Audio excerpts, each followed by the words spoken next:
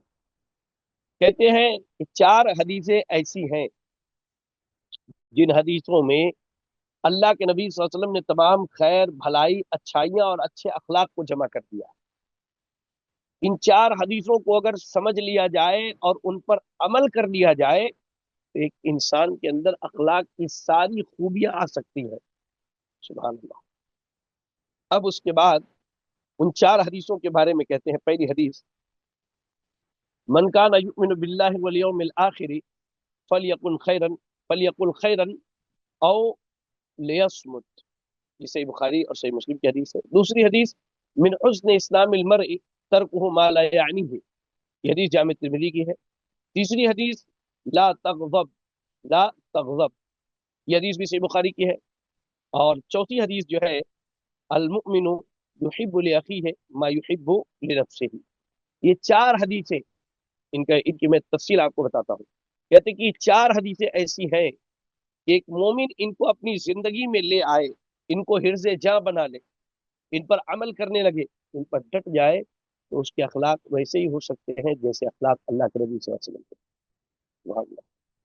جانتے ہیں آپ حیران ہوں گے، آپ میں آپ کی بات بتاتا ہوں، درس سے تھوڑا سا ہٹ کے لیکن بہت اہم بات۔ امام نووی رحمۃ اللہ علیہ نے 40 النووی 40 حدیثیں جو جمع کی ہے، یہ چاروں حدیثیں اس 40 حدیث کی کتاب میں موجود ہیں۔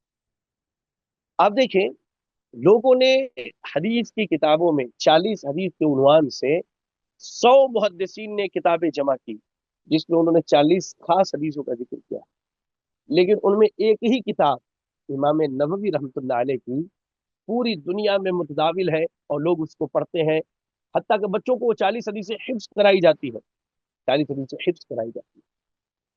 آپ حیران ہوں گے، اہل علم اس کے بارے میں لکھتے ہیں کہ شاید یہ امام نووی رحمۃ اللہ علیہ کے اخلاص کا بدلہ ہے جو اللہ نے دنیا میں دیا، کہ لوگوں نے تو ہزاروں لوگوں نے 40 حدیثیں جمع کی، لیکن امام نووی نے جو جمع کیا آج ہر خاص و عام کی زبان پر ہے، ہر کوئی پڑھتا ہے، سیکھتا ہے، یاد کرتا ہے۔ یہ در حقیقت جو ہے امام نووی رحمۃ اللہ علیہ کے اخلاص اور ان کے اس عمل کی قبولیت کی بہت بڑی دلیل ہے۔ یاد رکھیں، زندگی میں کوئی کام ایسا ضرور کریں جو کام اتنے اخلاص کے ساتھ ہو وہ اللہ رب العالمین کو قبول کرے، اور اس کام کا علم آپ کے بعد، اللہ کے بعد، صرف آپ کو اور کسی کو۔ یہ سیلفی کی دنیا بڑی خطرناک دنیا، یہ سیلفی کا ماحول بڑا خطرناک ماحول ہے۔ بڑے بڑے عبادت گزاروں کو اس سیلفی نے ڈبو دیا، ان کی عبادت میں غارت ہو گئی۔ اپنے آپ کو اس سیلفی سے بچا کے رکھیے، سیلفی سے اپنے آپ کو بچا کے رکھیے۔ کوئی خیر کا قرآن کی تلاوت کے لیے بیٹھے، ایک اسنیپ لے لیا، حدیث پڑھنے کے لیے بیٹھے، ایک اسنیپ لے لیا، تراوی کے لیے پہنچے، فون نکالا مسجد سے، ایک چھوٹی سی اسنیپ بنا کر کے ڈالی۔ یہ اخلاص کے منافی ہے، یہ اخلاص کے منافی ہے، اس سے پرہیز کیجیے۔ بہرحال ہم نے جو 4 حدیثیں پڑھی جن پر اخلاق کی بنیاد رکھی گئی ہے، یا آدمی ان کو اگر سمجھ لے اور ان پر عمل کر لے تو اس کے اخلاق ویسے ہی ہو سکتے ہیں جیسے اخلاق اللہ کے رسول صلی اللہ علیہ وسلم۔ آئیے پہلی حدیث جو آپ کے سامنے پڑھی گئی، من کان یؤمن باللہ والیوم الآخر فلیقل خیرا او لیصمت، کہا کہ تم میں سے جو آدمی اللہ تعالیٰ پر اور آخرت کے دن پر ایمان رکھتا ہے وہ بات کرے تو خیر کی بات کرے یا خاموش رہے۔ اللہ اکبر۔ یعنی جو مرد اور عورت اپنی زبان کو خیر کی باتوں میں نہ لگائیں یا اپنی زبان کی حفاظت نہ کرے، ان کے اخلاق اچھے نہیں ہوتے۔ انہی کے اخلاق اچھے ہیں جو اپنی زبان کی حفاظت کرتے ہیں۔ جی ہاں، اس کا مطلب یہ ہے کہ بات کرتے وقت جو ہے آدمی اپنی زبان کا خیال کرے کہ اپنی زبان سے کیسی بات کر رہا ہے، کیا اس بات کا تعلق کسی فائدے سے ہے یا اس کا تعلق کسی نقصان سے۔ اس لیے کہ اگر فائدے سے ہے تو بیان کرے، اور اگر نقصان سے ہے تو خاموش ہو جائے۔ کیسے؟ فلیقل خیر او لیصمت، کہے تو خیر کی بات کہے یا وہ خاموش ہو جائے، یعنی بولنے سے پہلے غور و فکر کر لے، اس لیے کہ جب تک ہم نے بولا نہیں ہے ہم اپنے بات کے مالک ہیں۔ بول دینے کے بعد بات کی حیثیت ایسی ہوتی ہے جیسے تیر کمان سے تیر نکل چکا ہو، تیر نکل چکا ہو۔ اللہ اکبر۔ میرے بھائیو، یاد رکھو، جب آپ اور ہم بات کرتے ہیں تو ہماری بات تین حالت سے خالی نہیں ہوتی ہے۔ یا تو خیر کی ہوتی ہے، اگر خیر ہے تو بولیے، بالکل بولیے۔ دوسری چیز ہے یا تو شر ہوتی ہے جسے ہم جانتے ہیں، مثال کے طور پہ غیبت ہے، جھوٹ ہے، مذاق اڑانا ہے، چغل خوری کرنا ہے، اس طرح کی باتیں ہوتی ہیں۔ اس وقت ہمیں اگر معلوم ہے کہ یہ بات ایسی چیز سے تعلق رکھتی ہے جس کا تعلق شریعت نے شر سے بنایا ہے، فلیقل خیرا او لیصمت کے تحت خاموش ہو جائے۔ اور تیسری بات یہ ہوتی ہے جو مشتبہ ہوتی ہے، جس میں خیر اور شر دونوں کا گمان ہوتا ہے، تو اس میں بھی بہتر ہے کہ آدمی خاموش رہے۔ اللہ کے نبی صلی اللہ علیہ وسلم نے کہا فمن اتقى الشبہات فقد استبرأ لدینہ وعرضہ، اور جو آدمی شبہات سے بچ گیا اس نے اپنے دین و عزت دونوں کی حفاظت کر لی۔ اور کہا دع ما یریبک ما یریبک الی ما لا یریبک، کہا کہ شک شبہ ہے تو اسے چھوڑ دو۔ تو تین حالت سے ہماری بات خالی نہیں ہوتی، ایک تو حق خیر جو ہم جانتے ہیں، ایک شر جو ہم جانتے ہیں، خیر ہے تو بولیے، شر ہے تو رک جائیے، اور شک شبہ ہے وہاں پہ رک جائیے۔ آپ کے دین اور عزت کی حفاظت کا ذریعہ ہے۔ تو یاد رکھیں، پہلی بنیاد یہ ہے کہ آدمی جب بات کرے تو خیر کی بات کرے، ورنہ یاد رکھیں اسی زبان کی وجہ سے اللہ کے نبی صلی اللہ علیہ وسلم کہتے ہیں اے معاذ، تمہاری ماں تمہیں گم پائے، کیا لوگ جہنم میں چہرے کے بل اپنی زبان کی کمائی کی وجہ سے گھسیٹ کے نہیں ڈالے جائیں گے؟ یہ سلام، اللہ ہمیں اور آپ کو جہنم سے محفوظ۔ تو اخلاق کے اصول میں پہلا اصول یہ ہے کہ اپنی زبان کی حفاظت کیجیے۔ بات کیجیے تو نرمی سے بات کیجیے، بات کیجیے تو خیر کی بات کیجیے۔ چگلی، غیبت، جھوٹ، مذاق، چغل خور، ان ساری چیزوں سے اپنی زبان کو پیک کر لیجئے، بند کر لیجئے۔ انشاءاللہ آپ اخلاق کے ایک اسٹیج پر چڑھ جائیں گے، آپ اچھے اخلاق کی ایک سیڑھی چڑھ جائیں گے۔ اس کے بعد دوسری جو حدیث بیان کی گئی اس باب میں وہ یہ ہے کہ من حسن اسلام المرء ترکہ ما لا یعنیہ، ایک بہترین مسلمان کی پہچان یہ ہے کہ بےہودہ اور بیکار کی چیزوں کو چھوڑ دے، ان میں نہ پڑے۔ جی ہاں، یعنی آدمی کا فضول چیزوں میں، فضول باتوں میں پڑنا یہ بد اخلاقی کی دلیل ہے، اور فضول چیزوں کو چھوڑ دینا، فضول باتوں سے اپنے آپ کو بچا کے رکھنا، اللہ اکبر، کہا کہ یہ اس کے اچھے اخلاق کی دلیل ہے۔ اچھا، کون سی چیز فضول ہے اور کون سی چیز فضول نہیں ہے، اس کا فیصلہ کس چیز کی بنیاد پر ہوگا؟ تو کہتے ہیں کہ اس کا فیصلہ شریعت کرے گی، ہماری نفسانی خواہشات نہیں۔ نفس تو نماز پڑھنا بھی فضول بتاتا ہے، نفس تو قرآن کی تلاوت بھی فضول بتاتا ہے لوگوں کو، کیا نفس کا فیصلہ مانا جائے گا؟ نہیں، فیصلہ شریعت کا مانا جائے۔ شریعت نے کن کاموں اور چیزوں کو فضول بتایا ہے؟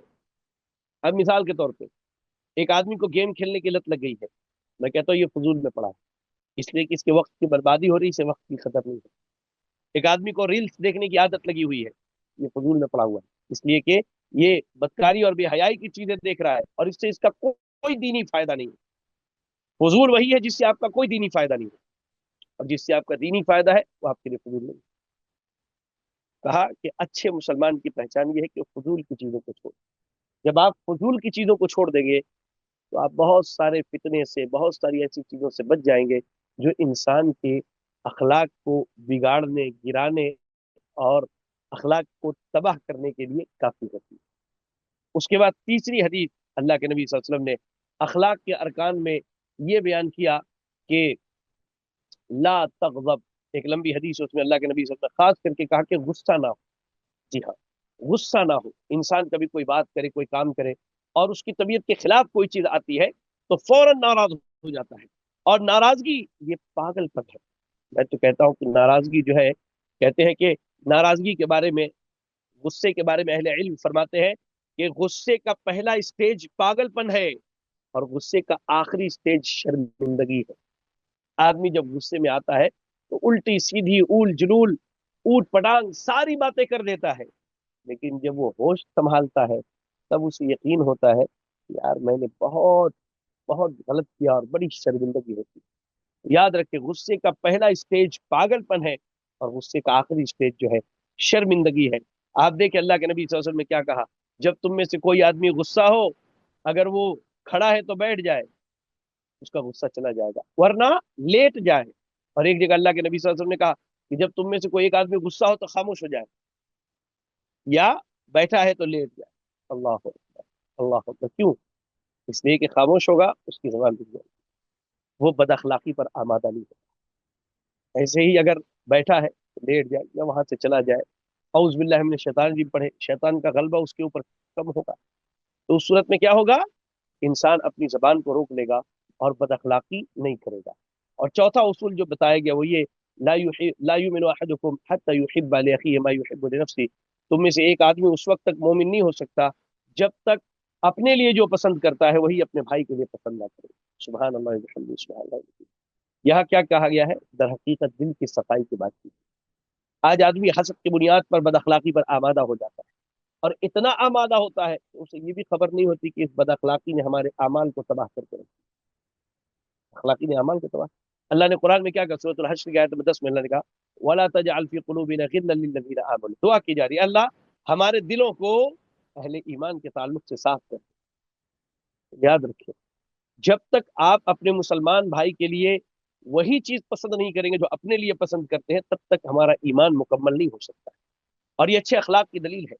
ان چار حدیثوں کو آپ سامنے رکھیں اور ان چار حدیثوں کے بارے میں آپ واقعی تنہائی میں بیٹھ کر کے سوچیں، واللہ کہتا ہوں ہمارے اور آپ کے اخلاق کی اصلاح ہو جائے گی. پہلی حدیث، اللہ اور آخرت کے دن پر ایمان ہے تو جب بات کرے تو خیر کی بات کرے ورنہ خاموش رہے.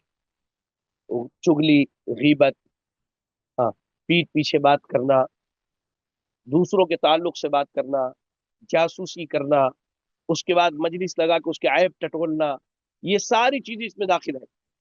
کہے تو خیر کی بات ورنہ خاموش رہے. پہلی حدیث. دوسری حدیث، بیکار، فضول، لا یعنی، جس سے آپ کا دینی فائدہ نہیں ہے، ان تمام کاموں کو چھوڑ دیجیے. جب آپ کا وقت بچے گا، آپ وقت اللہ کی عبادت میں، اس کی بندگی میں، اور کہہ لیجیے کہ اللہ کو راضی کرنے میں لگا. لیکن وقت نہیں بچے گا تو پھر آپ دنیا جہان کے کاموں میں مصروف رہیں گے اور آپ کے اندر بد اخلاقی بڑھتی چلی جائے گی. تیسری چیز، لا تغضب. حالات جیسے بھی ہو جائے آپ اپنے غصے پر ضبط رکھیں. بات سمجھ میں نہیں آتی ہے، اس مجلس میں سلام کیجیے، اٹھ کے چلے جائیے. اگر کہیں بیٹھے ہیں تو لیٹ جائیے، بیٹھے ہیں تو لیٹ جائیے، خاموش ہو جائیے، پانی پیجیے، اعوذ باللہ من الشیطان الرجیم کا مسلسل ورد کیجیے. اس کے بعد کہا چوتھی چیز اخلاق کے باب میں، آپ اپنے مومن بھائی کے لیے وہی پسند کیجیے جو اپنے نفس کے لیے پسند کریں. یہ چار حدیثیں آپ یاد کر لیجیے. انشاءاللہ اگر پوچھنے کا موقع ملتا تو میں آپ سب سے ضرور پوچھتا. انشاءاللہ میں ان چاروں حدیثوں کو مکمل سند کے ساتھ لکھ کر کے ہمارے عبد الرحمان صاحب کو دیتا ہوں، یا ہمارے بھائی جو ہیں ان کو پہنچا دیتا ہوں. آپ کو یہ حدیث بھیج دی جائے گی گروپ میں. آپ ان چار حدیثوں کو یاد کر لیجئے. میں کہتا ہوں ان حدیثوں کو لکھ لیجئے. لکھ کر کے جہاں آپ سب سے زیادہ وقت گزارتے یا گزارتی ہیں، مثال کے طور پہ آئینے کے پاس لگا دیجئے، کچن میں وہاں چپکا دیجئے. مسلسل ان کو پڑھیے اور غور کیجئے کہ ان چاروں حدیثوں میں اللہ کے نبی صلی اللہ علیہ وسلم کا اخلاق پرویا گیا ہے. جیسے موتیوں کا ہار بنایا جاتا ہے، ویسے ان چاروں حدیثوں کو پیرو کر کے اللہ کے نبی کے اخلاق کا خلاصہ بیان کیا گیا ہے. اللہ اکبر، اللہ اکبر. اس لیے ان چاروں حدیثوں کو لکھ کے رکھ لیجئے، خود یاد کیجئے، اپنے بچوں کو یاد کرائیے، گھر کے افراد کو یاد کرائیے. یہ اخلاق کو ڈیولپ کرنے میں اور اخلاق کو بہت عالی شان بنانے میں آپ کے بہت کام آنے والے. اللہ سے دعا ہے کہ اللہ رب العالمین ہمیں اور آپ کو اچھے اخلاق اختیار کرنے کی توفیق عطا فرمائے. اللہ تعالی ہمارے اور آپ کے اخلاق کو نبی صلی اللہ علیہ وسلم کے اخلاق کی طرح بتا دے. انشاءاللہ میں ان چاروں حدیثوں کو ٹائپ کر کے سند کے ساتھ بھیج دیتا ہوں. گزارش ہے آپ بہنوں سے اور بھائیوں سے اسے یاد کر اسے یاد کر لیجیے اسے یاد کر لیجیے. اللہ ہمیں اور آپ کے تمام خیر کی توفیق عطا فرمائے. جزاکم اللہ خیرا. السلام علیکم ورحمۃ اللہ وبرکاتہ.